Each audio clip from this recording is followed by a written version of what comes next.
And with the 48th overall pick, the Chicago Bears are selecting Jaquan Brisker, safety from Penn State. A very good football player. This is part of a stacked safety class. He's actually one of the final safeties I would take this high in the draft. There's kind of a drop-off after this point where we get to Kirby Joseph, Nick Cross, Brian Cook, and so on and so forth. Brisker's worth this pick. I don't know if it's a really good fit for Chicago per se because the Bears have a lot of needs, specifically on offense. They need wide receiver help. The offensive line is a question mark.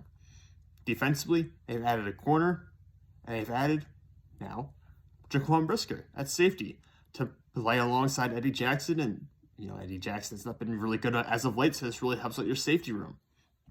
And you got Kyler Gordon earlier in the draft who can play outside corner or inside corner at slot. Brisker this past year, a very physical player, by the way. Can play in the box really well. He's also an X factor, though. I found him making a lot of plays late in games, not in the box, which is a key thing here because you don't necessarily value box safeties the same you would value a coverage safety.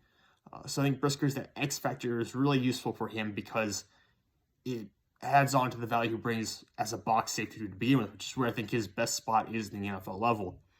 This past year, 63 tackles, 6 tackles for loss, 5 passes defense, and 2 interceptions. He was not penalized in 2020 or 2021. That's not something to worry about. Only one touchdown allowed in coverage in all of college, which is good. The ball production he has remained consistent from year to year. He's good at beating blocks. He's capable of avoiding blocks as well, kind of ducking between them. He's quick to trigger downhill, which is pretty important for box safety. And like I said, the X factor is a pretty big role for him. The question mark for this pick would be, why didn't Chicago go and help Justin Fields a little bit more? That being said, they got a really good player, so you can at least know that.